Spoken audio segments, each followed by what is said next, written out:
Pengemudi ojek online di Tulungagung adukan aplikator yang berlakukan tarif tidak sesuai SK Gubernur Jawa Timur.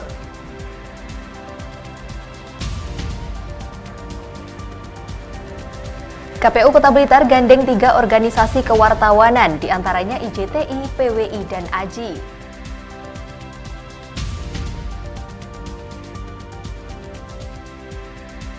Dinas Porabudpar Kabupaten Nganjuk menggelar seminar untuk menetapkan pakaian khas Nganjuk.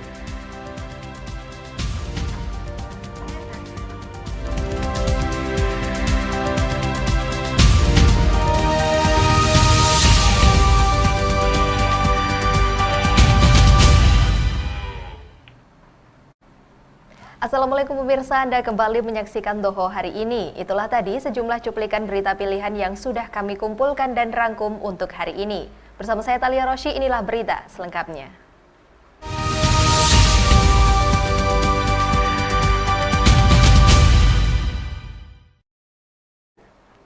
Pengemudi ojek online di Tulungagung, Jawa Timur mempertanyakan pelaksanaan pemberlakuan tarif sesuai dengan SK Gubernur Jawa Timur. Menurut mereka, meski SK Gubernur Jawa Timur tentang tarif ojek online tersebut telah diterbitkan sejak Juli 2023 lalu, namun hingga saat ini masih banyak aplikator yang belum melaksanakannya.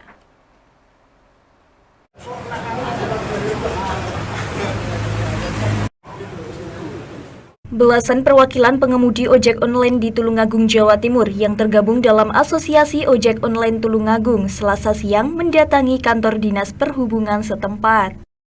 Pengemudi ojek online dari berbagai aplikator tersebut mengadukan aplikator yang dinilai nakal karena tidak menerapkan tarif sesuai dengan SK yang diterbitkan Gubernur Jawa Timur sejak bulan Juli 2023 lalu.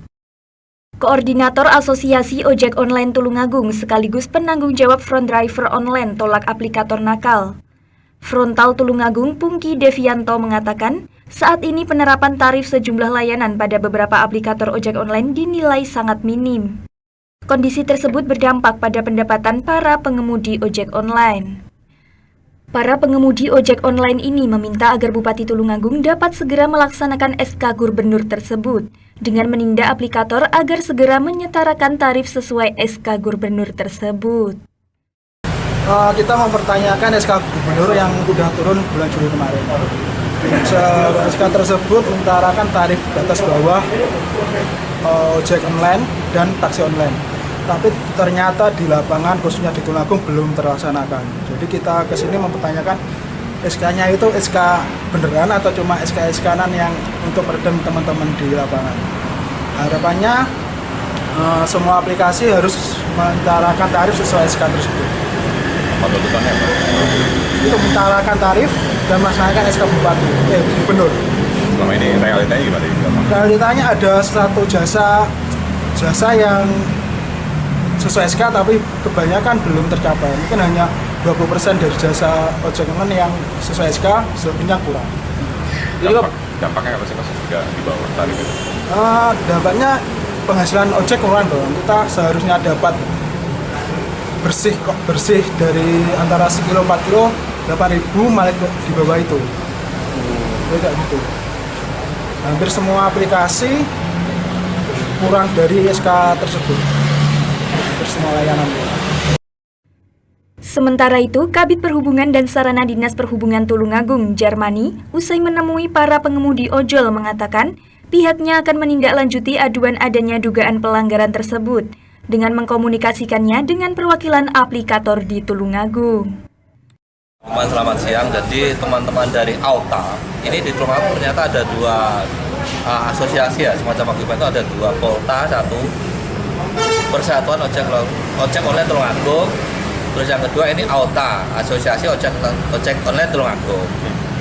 Teman-teman kesini membawa misi untuk menyampaikan peraturan gubernur tentang tarif atas bawah. Nah, praktek di lapangan itu kan operator, masing-masing operator kan banyak yang melanggar loh. Nah, harapannya Dinas Perhubungan itu kan menjadi penengah. Oke, siap, nanti habis gini saya coba buat edaran bahwa mohon dipedomani masing-masing operator gitu. Nah, kan cuma gitu. tugas kita. Nah, apalagi Ada rencana untuk memanggil perwakilan dari operator aplikasi Growatime? sebetulnya kita komunikasi terus. Jadi kita baru tahu kan teman-teman datang ini hari ada pelanggaran. Kalau ada pelanggaran nanti saya komunikasikan dengan operator. Baik dari operator Gojek, Grab, terus Maxim, kita komunikasikan. Nanti saya ingin tahu siapa yang melanggar itu operator yang mana. Kalau tahu, nah itu bentuk penanganannya bagaimana kita pikirkan bersama, gitu. Jadi nanti akan ada pemanggil dari operator ya Pak ya? Kita komunikasikan dulu. Memanggil itu juga tidak gampang, bro. Mungkin ada kesibukan ya kita komunikasi. Bro, kira-kira bisa datang atau kita cukup lewat HP kan kita bisa. Dalam surat yang dikirimkan oleh Asosiasi Ojek Online Tulungagung tersebut, para pengemudi ojek online akan melakukan aksi jika dalam waktu 30 hari ke depan tuntutan mereka tidak dikabulkan. Dari Tulungagung, Jawa Timur, Nada Wianto melaporkan. Kejari Tulungagung, Jawa Timur menahan 2 tersangka kasus dugaan tindak pidana korupsi pengadaan gamelan di sejumlah sekolah di Tulungagung. Kasus korupsi ini mengakibatkan kerugian negara mencapai lebih dari 632 juta rupiah.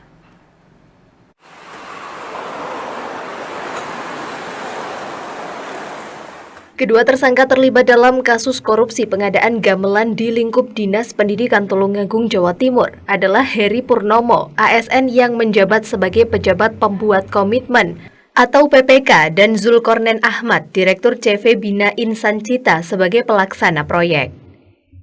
Kepala Kejaksaan Negeri Tulungagung Ahmad Mukhlis mengatakan tersangka Heri Purnomo diketahui tidak melakukan survei harga untuk menentukan harga perkiraan sendiri gamelan. Selain itu menunjuk CV Bina Insan Cita sebagai pemenang kontrak yang juga menyalahi prosedur.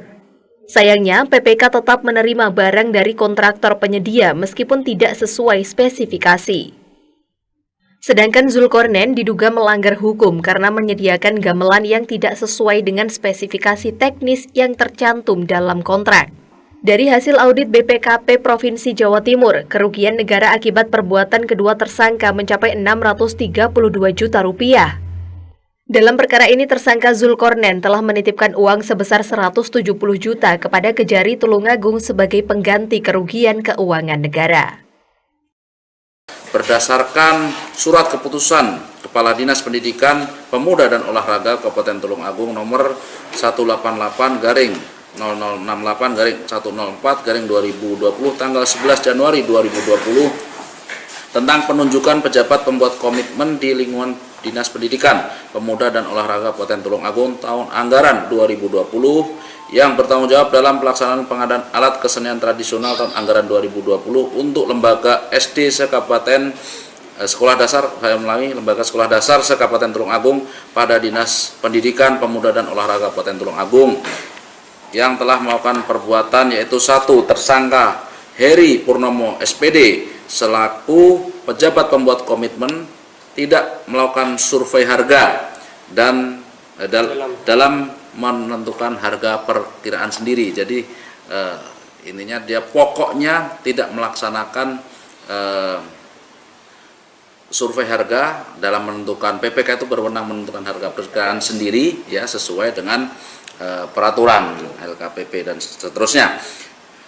Kemudian dalam penentuan pemenang, kesalahannya yang selanjutnya dalam penentuan pemenang pejabat pembuat komitmen, terdakwa Heri Purnomo SPD menunjuk pemenang ketiga yaitu CV Bina Insan Cita sebagai penyedia yang berkontrak dengan tidak memberitahukan kepada Pokja pengadaan atas pengunduran diri para pemenang tadi, pemenangan 1 dan kedua seharusnya. Yang ketiga, tersangka Heri Purnomo SPD selaku penjabat pembuat komitmen menerima barang yang tidak sesuai dengan spesifikasi teknis dalam kontrak yang telah dikirimkan oleh penyedia Dr. Andes Zulkornen Ahmad dari CV Bina Insan Cita. Untuk kerugian yang telah berhasil dihitung oleh BPKP perwakilan Provinsi Jawa Timur adalah sebesar 632.472.508 rupiah. Sedangkan uang titipan para tersangka ya, ini tersangka Zulkarnain Ahmad menetapkan uang sebesar 170 juta rupiah, sehingga masih kurang ya dari 2/3. Saat ini kedua tersangka dan barang bukti resmi dilimpahkan dari jaksa penyidik ke jaksa penuntut umum. Para tersangka langsung ditahan dan dititipkan ke Rutan Kejaksaan Tinggi Jawa Timur. Tersangka dijerat dengan Undang-Undang Tindak Pidana Korupsi dengan ancaman hukuman maksimal 20 tahun penjara. Dari Tulungagung, Jawa Timur, Nadawianto melaporkan. KPU Kota Blitar gandeng 3 organisasi kewartawanan, diantaranya IJTI, PWI, dan AJI. Simak laporannya sesaat lagi.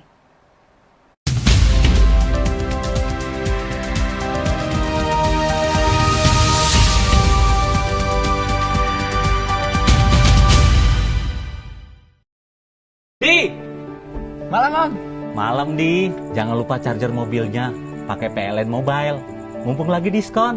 Masih Om.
Malam di, jangan lupa charger mobilnya, pakai PLN Mobile, mumpung lagi diskon.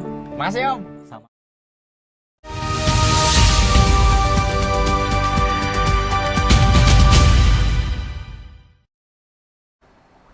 Baik pemirsa, kita kembali dalam Toho hari ini.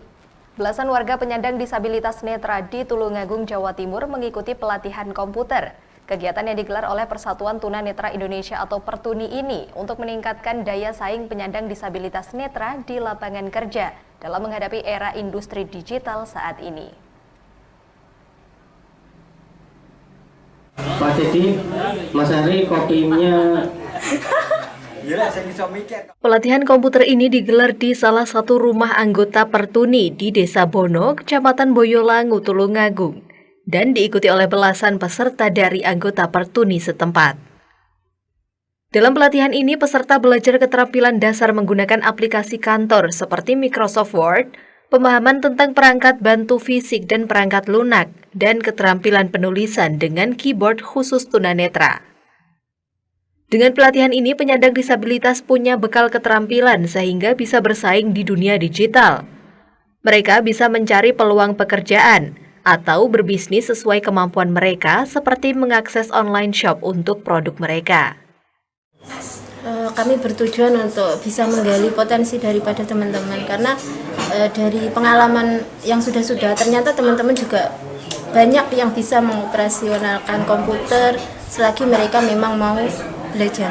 Sebenarnya kami mempersiapkan untuk generasi penerusnya organisasi di administratifnya biar ada generasi penerus untuk ini bibit baru untuk meneruskan. Secara umum apa aja Mbak yang diberikan pelatihan? Latihan dasar untuk ada yang pemula, mereka mengenal, mengorientasi daripada komputer sendiri itu seperti apa dan apa saja yang bisa mereka pelajari dari komputer tersebut. Misalkan juga orientasi tombol, layarnya juga berbagai hal yang mungkin bisa dipelajari secara mendasar aja. Untuk yang selanjutnya yang sudah lanjutan, mereka bisa belajar tentang dasar-dasar Word.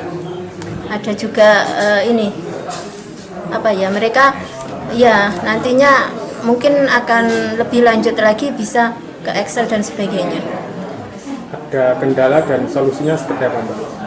Kalau kendala, kami rasakan memang banyak kendala Mas, terutama tentang biaya pendanaan itu mampu kami mungkin hanya sesekali waktu untuk bisa mengumpulkan teman-teman belajar. Sementara kalau pembelajaran itu tidak berkala, mungkin akan mubazir ya, akan membuat semuanya seakan-akan tidak ada hasilnya gitu, tidak maksimal.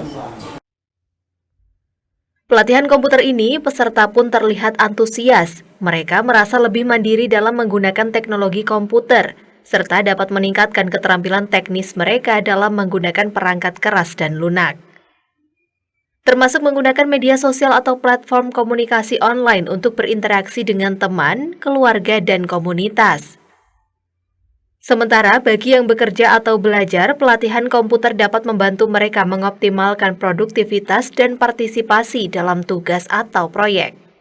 Ini tadi ikut pelatihan apa Mas? Kebetulan ini tadi ikut pelatihan komputer Mas. Materinya apa Mas? Materinya tadi yang pertama pengenalan dulu, terus menghafal letak-letak keyboardnya di sebelah mana, ngafalin abjad gitu Mas. Setelah ikut pelatihan ini gimana Mas manfaatnya untuk sendiri Mas sendiri? Kalau manfaatnya alhamdulillah sangat bermanfaat karena dengan bantuan pelatihan seperti ini minimal saya jadi mengerti bisa mengoperasikan laptop atau komputer Mas. Gitu. Seberapa penting Mas kebutuhan laptop atau komputer bagi jenengan? Kalau untuk saat ini mungkin untuk belum terlalu membutuhkan Mas, tapi untuk kedepannya kan mungkin kalau misalkan contohnya di Tulungagung kalau ada pekerjaan yang berkaitan dengan komputer itu kan minimal tunanetra itu bisa memasuki pekerjaan itu Mas. Gitu. Pelatihannya apa aja nih Mbak pelatihan komputernya? Ini masih belajar dasar, masih buat. Gimana Mbak tadi setelah pelatihan, gimana Mbak manfaatnya bagi anggota, gimana bagi Mbak Rizka? Ya untuk saya bermanfaat sekali. Sudah berapa lama ikut pelatihan seperti ini Mbak? Kalau untuk pelatihan komputer masih sekali ini. Ya. Kendala-kendala dan kesulitannya? Nggak ada. Lancar Mbak ya? Ya. Harapannya dengan ikut pelatihan seperti ini apa Mbak? Ya harapannya apa ya? Menambah keterampilan atau digunakan?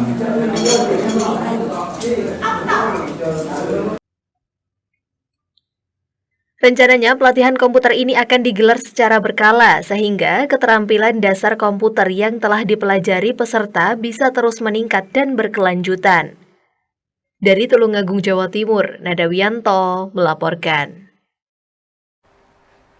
Guna membangun sinergitas dalam rangka menyukseskan pemilu 2024, KPU Kota Blitar, Jawa Timur menggandeng 3 organisasi kewartawanan, diantaranya IJTI, PWI, dan AJI.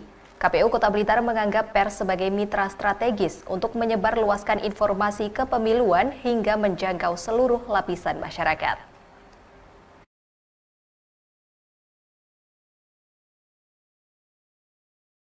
Komisi Pemilihan Umum KPU Kota Blitar menggelar media gathering yang bertajuk Peran Media dalam Pemberitaan dan Penyiaran Tahapan Pemilu 2024.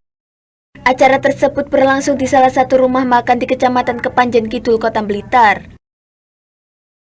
Ketua KPU Kota Blitar, Hoyrul Anam mengatakan, tujuan media gathering ini ialah membangun sinergi untuk menyukseskan pemilu 2024.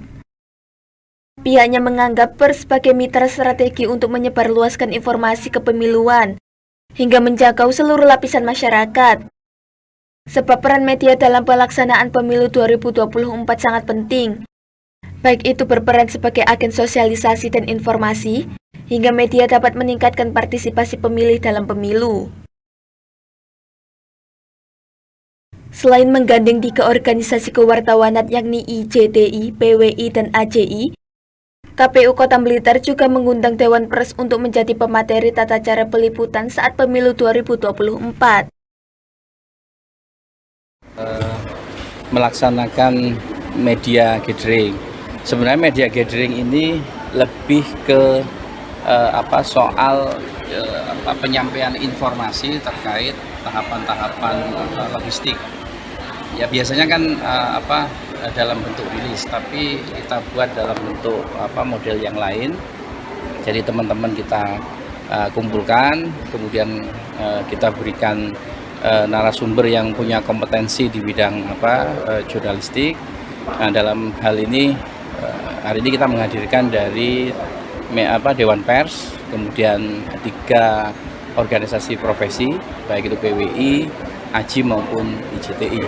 Jadi sebenarnya itu tujuannya, jadi memberikan informasi terkait tahapan logistik. Jadi tadi saya sudah sampaikan, logistik kita untuk tahap pertama sudah datang semua di gudang logistik, hanya kurang kotak suara yang sekitar 891 tadi ya, termasuk 8 yang rusak tadi. Selain membahas tata cara peliputan dan kode etik saat pemilu 2024, dalam kegiatan ini KPU Kota Blitar juga menyampaikan beberapa tahapan yang sudah rampung, salah satunya pengiriman logistik pemilu. Dari Blitar, Tiar Effendi melaporkan. Dinas Porabutpar Kabupaten Nganjuk menggelar seminar untuk menetapkan pakaian khas Nganjuk. Simak laporannya sesaat lagi.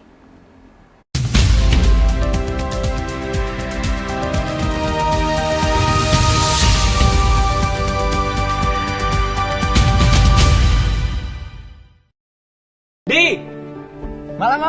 Malam Di, jangan lupa charger mobilnya pakai PLN Mobile. Mumpung lagi diskon. Masih Om.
Malam Di, jangan lupa charger mobilnya pakai PLN Mobile. Mumpung lagi diskon. Masih Om.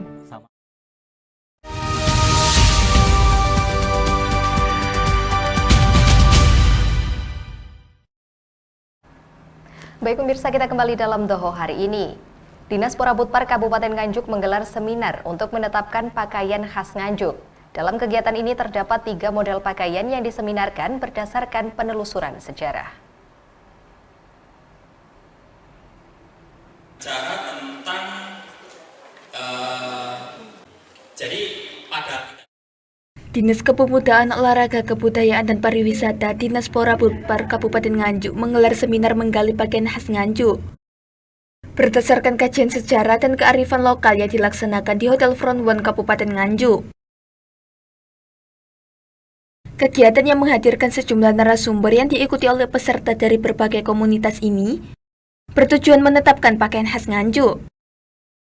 Dalam seminar ini terdapat pakaian khas Nganjuk yang diberi nama Kaprawiran yang terdiri 3 model, yakni Kanigaran yang merupakan pakaian khas yang dipakai oleh para pejabat pemerintah pada saat hari besar tertentu. Kemudian Patintenan yang dapat digunakan oleh semua kalangan masyarakat dalam kegiatan sehari-hari. Stamban yang dipakai masyarakat secara umum sebagai identitas masyarakat Nganjuk terutama saat dipakai keluar daerah. Sesuai dengan kesepakatan tim, pakaian khas Nganjuk yang dihadirkan dalam seminar tersebut mengacu pada dasar yang kuat. Di antaranya bukti arkeologis dan bukti kesejarahan yang ada di Nganjuk, yang telah dilakukan penelusuran ke lapangan, sesuai dengan laporan bahwa pada zaman dahulu ada produksi kain lurik putih sejumlah desa di Nganjuk. Dalam seminar ini, pakaian yang dihadirkan sesuai dengan hasil pengkajian tersebut kemudian disampaikan kepada audiens sehingga dari berbagai alternatif dapat ditentukan mana yang menjadi pakaian khas Nganjuk. Menurut Kepala Dinas Poraputpar Kabupaten Nganjuk, Sri Handari Ningsih mengatakan, untuk penetapan pakaian khas Nganjuk ini sudah diawali sejak bulan Februari 2023 yang diketahui oleh Bupati Nganjuk, yang mana identitas pakaian khas sebagai salah satu budaya Kabupaten Nganjuk perlu ditetapkan. Dengan diseminarkan, maka dari berbagai komunitas yang hadir tersebut dapat memberikan masukan untuk menetapkan pakaian khas Nganjuk, yang selanjutnya dapat di-launching dan ditetapkan surat keputusan. Hari ini diadakan seminar untuk penetapan pakaian khas Nganjuk. Yang jelas untuk penetapan pakaian khas Nganjuk itu sudah diawali sejak Februari 2023 kemarin. Pada waktu itu memang kami sudah menghadap ke beliaunya, Pak Bupati, untuk menetapkan pakaian khas. Yang mana identitas budaya, identitas pakaian khas sebagai budaya, salah satu budaya Kabupaten Nganjuk itu perlu ditetapkan. Yang jelas kemarin memang sejak Februari sampai 7 kali, sampai dengan bulan Oktober kemarin baru kita mulai lagi. Lalu diseminarkan. Karena terpaut karena anggaran belum ada. Karena apapun itu ya nyun sewu kan juga ada kegiatan, harus ada anggaran yang mendukung di situ. Dan untuk rencana ini nanti kan diseminarkan, disampaikan kepada teman-teman pemerhati budaya, pemerhati sejarah, MGMP, IPS, baik itu SMP, SMA, SMK, dan juga dari UMKM-nya, dan juga dari periasnya, dari Katalia juga dihadirkan semua. Jadi nanti ada masukan-masukan untuk penetapan itu. Yang rencananya nanti tanggal 12, besok Selasa itu mau di-launching oleh Pak Bupati. Nanti pada waktu launching itu, di-launching ini sudah ditetapkan, sudah di-SK-kan Bupati, Nganjuk sudah punya pakaian khas, baik itu untuk dari kenegarannya, dari segi tambahnya untuk upacaranya, dan juga untuk dintenannya, untuk kesehariannya. Jadi ada 3 itu yang nanti akan di-launching pada tanggal 12 Desember. Menurut desainer pakaian khas Nganjuk, Citrianawati mengatakan, setelah tim menggali sejarahnya, kemudian dilakukan sketsa untuk memvisualisasikan apa yang terjadi pada zaman dahulu di Nganjuk. Sehingga terbentuklah desain 3 model baju tersebut yang masing-masing memiliki filosofi. Pertama sebelum mendesain kita tergabung dalam satu tim, jadi tidak hanya saya saja yang mendesain, melainkan ada 7 orang total, di mana terdiri dari budayawan, sejarawan, lalu di mana di situ kita menggali sejarahnya Nganjuk itu sendiri, pakaiannya zaman orang dahulu itu seperti apa. Baru saya mengsketsa, memvisualisasikan apa yang terjadi pada zaman dahulu di Nganjuk. Terbentuklah desain yang pertama kenegaran, yang kedua Stamban, yang ketiga Padinten. Kalau kendala lebih ke ini, dikarenakan bukti-bukti yang ada itu kan berupa foto. Terkadang foto kurang begitu jelas, jadi kita harus menggali ceritanya itu. Lebih kesulitannya lebih di situ saja, nggak terlalu kesulitan sekali.